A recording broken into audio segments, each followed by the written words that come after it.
السلام علیکم ناظرین، امید کرتا ہوں آپ سب خیریت سے ہوں گے۔ میرا نام ہے شفیق اجمل اور میں SATV کی طرف سے آپ کے ساتھ جڑا ہوں۔ ویڈیو پسند آنے کی صورت میں چینل کو لائک، سبسکرائب، شیئر اور کمنٹ ضرور کیجیے گا اور دیے گئے بیل آئیکن کو بھی پریس کریے گا، جس سے کہ ہماری حوصلہ افزائی ہوگی۔ تو دوستو، آج کی ہماری اس ویڈیو کا ٹاپک حضرت آدم علیہ السلام کی زندگی سے متعلق چند حقائق پر مبنی ہے۔ تو ویڈیو کی شروعات کرتے ہیں۔ اللہ پاک نے جب حضرت آدم علیہ السلام سے حضرت بی بی حوا رضی اللہ عنہا کو پیدا فرمایا تو حضرت آدم علیہ السلام نے ان کی طرف دست محبت بڑھانے کا ارادہ کیا۔ تو فرشتوں نے عرض کی، اے آدم علیہ السلام ٹھہر جائیں، پہلے ان کا مہر ادا کریں۔ آپ علیہ السلام نے فرمایا، ان کا مہر کیا ہے؟ فرشتوں نے عرض کی، ان کا مہر یہ ہے کہ آپ ہمارے سردار محمد مصطفیٰ صلی اللہ علیہ وآلہ وسلم پر 3 یا 10 مرتبہ درود پاک پڑھیں۔ چنانچہ آپ علیہ السلام نے درود پڑھا اور فرشتوں کی گواہی سے آپ علیہ السلام کا حضرت بی بی حوا سے نکاح ہو گیا۔ اس سے معلوم ہوا کہ نبی کریم صلی اللہ علیہ وآلہ وسلم ہر موجود چیز کے لیے وسیلہ ہیں، یہاں تک کہ اپنے والد حضرت آدم علیہ السلام کا بھی وسیلہ ہیں۔ سب سے پہلے انسان اور پہلے رسول۔ پیارے ناظرین، اللہ کریم نے زمین و آسمان بنانے سے پہلے فرشتوں کو پیدا فرمایا، پھر جنات کو آگ کے شعلے سے پیدا کیا گیا اور ان کے بعد انسان کو پیدا کیا گیا۔ سب سے پہلے انسان اللہ پاک کے پیارے پیارے نبی حضرت آدم علیہ السلام ہیں اور آپ پہلے رسول بھی ہیں جو شریعت لے کر اپنی اولاد کی جانب بھیجے گئے۔ حضرت نوح علیہ السلام کو اول الرسول اس وجہ سے کہا جاتا ہے کہ آپ علیہ السلام کفر و شرک پھیلنے کے بعد سب سے پہلے مخلوق کی ہدایت کے لیے بھیجے گئے۔ حضرت آدم علیہ السلام پہلے خلیفہ بھی ہیں، جیسا کہ پارہ نمبر 1 سورۃ البقرہ آیت نمبر 30 میں ارشاد ہوتا ہے، وَإِذْ قَالَ رَبُّكَ لِلْمَلَائِكَةِ إِنِّي جَاعِلٌ فِي الْأَرْضِ خلیفہ۔ ترجمہ کنز ایمان۔ اور یاد کرو جب تمہارے رب نے فرشتوں سے فرمایا، میں زمین میں اپنا نائب بنانے والا ہوں۔ اس آیت کی تفسیر میں ہے، خلیفہ اسے کہتے ہیں جو احکامات جاری کرنے اور دیگر اختیارات میں اصل کا نائب ہوتا ہے۔ اگرچہ تمام انبیاء علیہ السلام اللہ پاک کے خلیفہ ہیں، لیکن یہاں خلیفہ سے حضرت آدم علیہ السلام مراد ہیں۔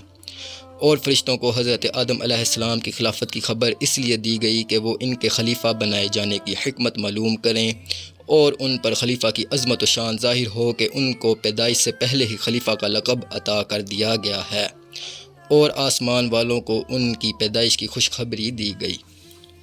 حضرت آدم علیہ السلام کی پیدائش۔ پیارے ناظرین، اللہ پاک نے حضرت آدم علیہ السلام کو بغیر ماں باپ کے مٹی سے پیدا فرمایا ہے۔ آپ کی پیدائش کا واقعہ کچھ یوں ہے کہ اللہ پاک نے حضرت جبرائیل علیہ السلام کو حکم ارشاد فرمایا کہ زمین سے ایک مٹھی مٹی اٹھا کر لاؤ۔ حضرت جبرائیل علیہ السلام نے زمین سے مٹی اٹھانی چاہی تو زمین نے اس کا سبب پوچھا۔ آپ نے سارا واقعہ بیان کیا۔ اس پر زمین کہنے لگی، میں خدا کی پناہ چاہتی ہوں۔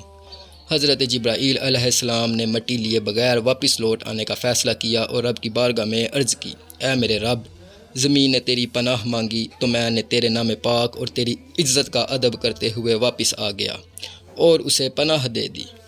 پھر اللہ پاک نے حضرت میکائیل علیہ السلام کو بھیجا تو انہوں نے بھی اسے پناہ دے دی اور بارگاہ الہی میں وہی عرض کی جو حضرت جبرائیل علیہ السلام نے کی تھی۔ پھر اللہ پاک نے حضرت اسرافیل علیہ السلام کو بھیجا تو وہ بھی اسی طرح واپس آ گئے۔ پھر حضرت اسرائیل علیہ السلام کو بھیجا جب زمین نے ان سے پناہ مانگی تو انہوں نے فرمایا، میں اس بات سے اللہ پاک کی پناہ مانگتا ہوں کہ اس کے حکم پر عمل کیے بغیر واپس چلا جاؤں۔ چنانچہ انہوں نے زمین سے مٹی لے لی تو اللہ پاک نے روح قبض کرنے کا کام بھی انہی کے ذمہ لگایا کہ تم نے ہی اس مٹی کو زمین سے الگ کیا ہے، تم ہی اس کو ملانا، اور ان کا نام ملک الموت یعنی موت کا فرشتہ رکھا گیا۔ اتنی قسم کی مٹیاں تھیں۔ اللہ پاک کے پیارے پیارے آخری نبی مکی مدنی محمد عربی صلی اللہ علیہ وآلہ وسلم نے ارشاد فرمایا، اللہ پاک نے آدم علیہ السلام کو ایک مٹھی سے پیدا کیا جو تمام روئے زمین سے لی گئی، لہٰذا اولاد آدم زمین کے اندازے پر آئی۔ ان میں سرخ، سفید اور کالے اور درمیانے اور نرم و سخت، پلید و پاک ہیں۔ بعض حضرات نے فرمایا کہ حضرت آدم علیہ السلام کی مٹی میں 60 قسم کے رنگ شامل تھے۔ وہ تمام آپ کی اولاد میں پائے جاتے ہیں۔ حضرت آدم علیہ السلام کو آدم کیوں کہتے ہیں؟ پیارے ناظرین، حضرت عبداللہ بن عباس رضی اللہ عنہما نے ارشاد فرمایا، بے شک اللہ پاک نے آدم کو جمعہ کے دن عصر کے بعد پیدا فرمایا اور آپ کو عدیم الارض یعنی ظاہری زمین کی ایک مٹھی مٹی سے پیدا فرمایا، اس لیے آپ کو آدم کہتے ہیں اور آپ کی اولاد کو آدمی یعنی آدم والا کہتے ہیں۔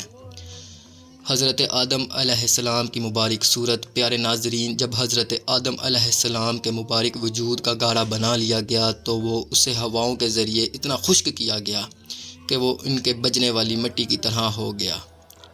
پھر فرشتوں کو حکم ارشاد فرمایا کہ اس کو میدان عرفات کے پاس وادی نعمان میں رکھ دو۔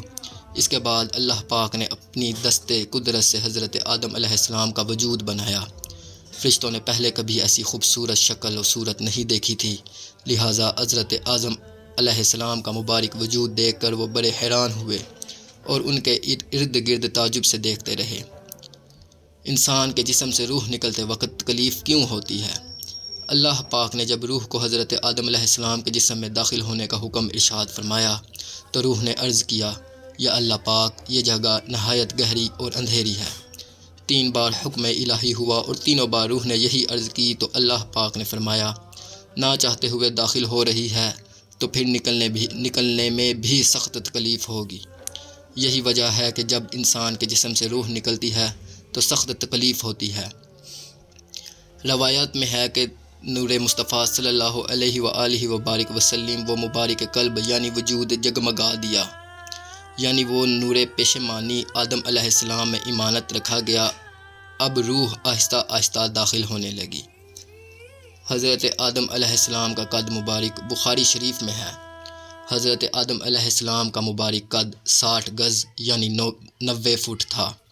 جو بھی جنت میں جائے گا وہ حضرت آدم علیہ السلام کی صورت پر ہوگا اور اس کا قد 60 گز ہوگا۔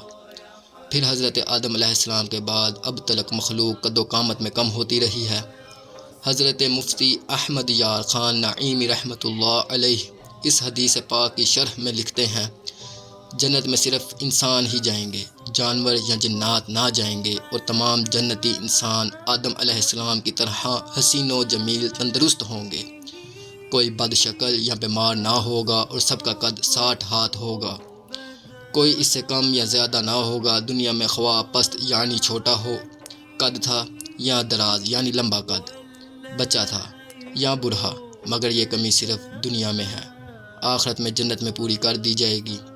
اے عاشقان رسول، بظاہر اتنا لمبا قد ہونا عجیب اور ناممکن معلوم ہوتا ہے، لیکن اللہ پاک کی قدرت پر نظر کی جائے تو نہ یہ عجیب ہے اور نہ ہی ناممکن، کیونکہ اللہ پاک اتنے لمبے قد والا انسان بنانے پر بالکل قادر ہے، کیونکہ بے شک اللہ پاک ہر چیز پر قادر ہے۔